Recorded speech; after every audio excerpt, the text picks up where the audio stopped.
जय हिंद। स्वागत है। आज हम लोग बातचीत के चैप्टर नंबर फर्स्ट के कुछ ऑब्जेक्टिव क्वेश्चन को करने वाले हैं जो बहुत ही इम्पोर्टेंट है परीक्षा की दृष्टि से।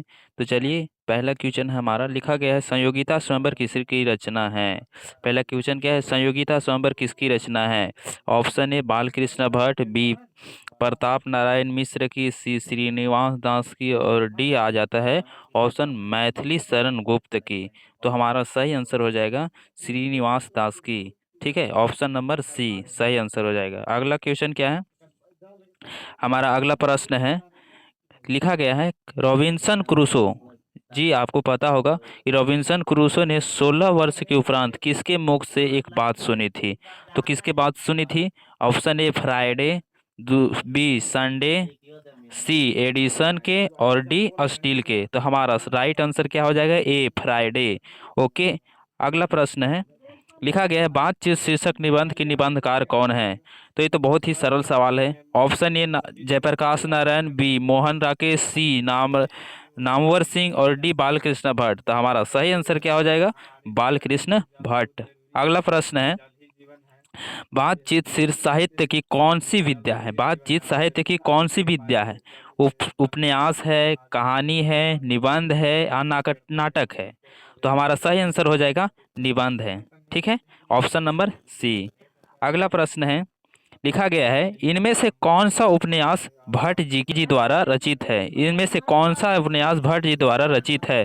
तो हमारा सही आंसर हो जाएगा, कौन सा हो जाएगा, पहला ए है गंगा लहरी, बी देवदास, सी नितंब ब्रह्मचारी, डी तोता मैना। तो हमारा सही आंसर हो जाएगा नूतम ब्रह्मचारी, ऑप्शन नंबर सी हो जाएगा। ठीक है, अगला प्रश्न है, लिखा गया है कि बातचीत करने का हुनर किसके पास होता है। ठीक है, तो आपको पता होगा, ये तो बहुत सरल सवाल है। ऑप्शन ए है अमेरिकन को, जापानियों वाले को पास, कि यूरोप वाले के पास, कि हमारे पास यानी भारत वाले के पास। तो हमारा सही आंसर क्या हो जाएगा, यूरोपियों के पास जो है, यूरोप लोगों के पास जो है बातचीत का हुनर अच्छा होता है। ठीक है, चलिए अगला प्रश्न देखते हैं। हमारा अगला प्रश्न है, निबंध लेखन की दृष्टि से भारतेंदु युग कैसा युग था। ठीक है, लिखा गया है कि निबंध लेखन की दृष्टि से भारतेंदु युग कैसा युग था। ऑप्शन ए उर्वर था, बी अनुपयोगी था, सी प्रगतिशील था, डी प्रतिगामी था। तो हमारा सही आंसर हो जाएगा ए, कैसा था, उर्वर था। ठीक है, ऑप्शन नंबर ए राइट आंसर हो जाएगा। मेरा अगला प्रश्न है, लिखा गया है कि बाल कृष्ण भट्ट किस काल के रचनाकार हैं। तो बाल कृष्ण भट्ट किस काल के रचनाकार थे। ऑप्शन ए दिया गया है आदिकाल, बी भक्ति काल, सी रीति काल, डी आधुनिक काल। तो हमारा राइट आंसर हो जाएगा कौन सा, आधुनिक काल के रचनाकार थे। ठीक है, तो ऑप्शन डी सही हो जाएगा। अगला प्रश्न है, लिखा गया है कौन सी रचना बाल कृष्ण भट्ट की नहीं है। बालकृष्ण भट्ट की इनमें से कौन सी रचना बालकृष्ण भट्ट द्वारा रचित नहीं है। तो ऑप्शन ए नूतम ब्रह्मचारी, बी 100 अजान एक सुजान, सी सद्भाव का अभाव, डी परीक्षा गुरु। ठीक है, तो हमारा सही आंसर हो जाएगा परीक्षा गुरु, जो है बालकृष्ण भट्ट द्वारा रचित नहीं है। ठीक है, चलिए अगला प्रश्न क्या है। अगला प्रश्न लिखा गया है बालकृष्ण भट्ट किस युग के रचनाकार हैं।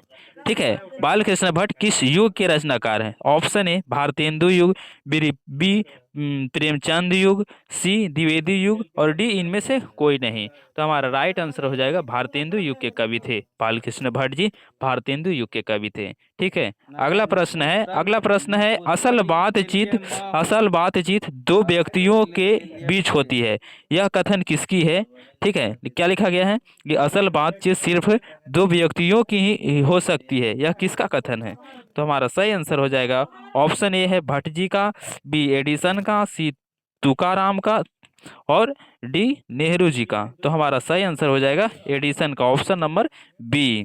ठीक है, अगला प्रश्न है बालकृष्ण भट्ट ने किस पत्रिका का संपादन किया था। बालकृष्ण भट्ट किस पत्रिका का संपादन किया था। तो ऑप्शन ए है हुंकार, बी हिंदी प्रदीप, सी आर्यावत, और D Punjab Kesari.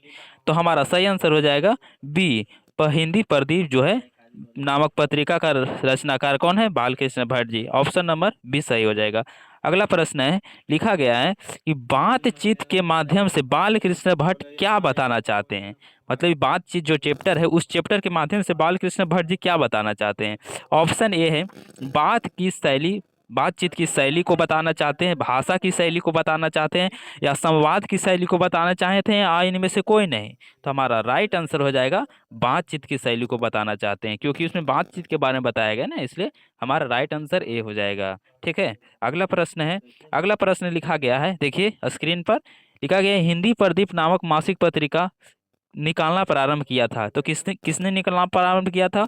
Option A Pratap Narayan Mishra, B Ram sorry क्या लिखा है, राधचरण गोस्वामी, और सी लिखा गया है बालकृष्ण भट्ट, और डी भारतेंदु हरिश्चंद्र। तो हमारा सही आंसर हो जाएगा बालकृष्ण भट्ट। आगे प्रश्न है, क्या लिखा गया है? अगला प्रश्न लिखा गया है कि बातचीत के जरिए भाव बनकर क्या बाहर निकल जाता है?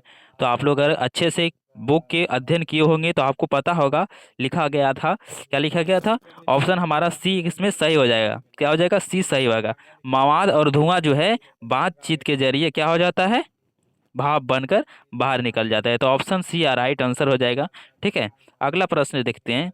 अगला प्रश्न लिखा गया है, बालकृष्ण भट्ट ने एंट्रेंस परीक्षा का उत्तीर्ण कब मतलब कब किए थे? समझ रहे हैं बात को ना?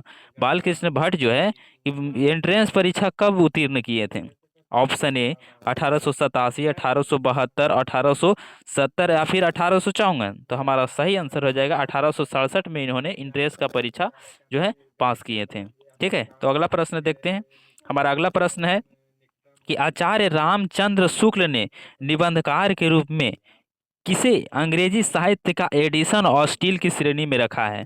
तो इसमें तो आपको पता होगा किसे रखे थे। ऑप्शन ए है जगदीश चंद्र माथुर, बी बालकृष्ण भट्ट, सी प्रेमचंद, और डी प्रताप नारायण मिश्र। तो हमारा सही आंसर हो जाएगा वो बालकृष्ण भट्ट को जो है स्टील और एडिशन की श्रेणी में रखे थे। ठीक है, अगला प्रश्न देखते हैं। हमारा अगला प्रश्न है, लिखा गया है, भट्ट जी ने हिंदी प्रदीप का संचालक कितने वर्षों में किया था? ठीक ठीक, सॉरी, कितने वर्षों तक किए थे? यानी जो बालकृष्ण भट्ट हिंदी प्रदीप की जो क्या करते थे, पत्रिका जो निकालते थे, वह कितनों वर्षों तक निकाले थे? तो ऑप्शन हमारा सही हो जाएगा 33 वर्षों तक जो है इन्होंने हिंदी प्रदीप की पत्रिका जो है निकाले थे। ठीक है, ऑप्शन सी राइट हो जाएगा। अगला प्रश्न है, लिखा गया है, बालकृष्ण भट्ट का जन्म हुआ था, यानी कि बालकृष्ण भट्ट का जन्म कब हुआ था? तो ऑप्शन ए है 23 जुलाई 1844, फिर लिखा गया है 23 जून 1884, सी 20 जुलाई 1902, और डी लिखा गया है 18 सितंबर 1834। तो हमारा राइट आंसर हो जाएगा 23 जून 1844। ठीक है, आगे प्रश्न देखते हैं। अगला प्रश्न है, लिखा गया है, कौन सी रचना बालकृष्ण भट्ट की है? यानी कि इनमें से कौन सी रचना जो है बालकृष्ण की भट्ट जी की है? ऑप्शन ए लिखा है रेल का विकट खेल, बी लिखा गया है कछुआ धर्म, सी लिखा गया है रेणुका, और डी लिखा गया है प्रचार विद्या। तो ऑप्शन सही हो जाएगा हमारा, क्या हो जाएगा? रेल का विकट खेल। ठीक है, हमारा ए ऑप्शन सही हो जाएगा। अगला प्रश्न है, अगला प्रश्न लिखा गया है, क्या लिखा गया है, बोलने की से मनुष्य के रूप का साक्षात्कार होता है, किसने कहा था? यानी कि किसने कहा था कि बोलने से ही मनुष्य का रूप का साक्षात्कार होता है? ठीक है, तो आपको पहला ऑप्शन दिया गया है Ben Jonson, B Marks Johnson, C लिखा गया है, क्या लिखा गया है, नील जॉनसन, और डी लिक जॉनसन। तो हमारा सही आंसर हो जाएगा, क्या क्या हो जाएगा? Option number A Ben Jonson ji कहे थे कि बोलने से मनुष्य के साक्षात्कार होता है रूप का।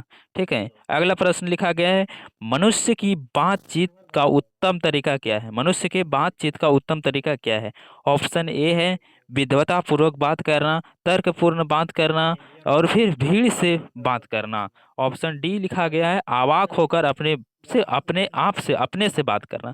तो हमारा सही आंसर हो जाएगा अवाक होकर अपने से बात करना। Option number D right answer हो जाएगा, ऑप्शन नंबर डी। चलिए, अगला प्रश्न लिखा गया है, क्या लिखा गया है, संवाद में सबसे महत्वपूर्ण क्या है? जो संवाद होता है तो उसमें सबसे महत्वपूर्ण क्या है? तो ऑप्शन ए है तर्क, बी जिज्ञासा, सी आत्मीयता और डी लिखा गया है परवाह पूर्ण भाषा। तो हमारा राइट आंसर हो जाएगा आत्मीयता। आत्मीयता मतलब कि अपने आप से बात करना सबसे उत्तम जो है संवाद माना जाता है। तो हमारा राइट आंसर सी हो जाएगा। अगला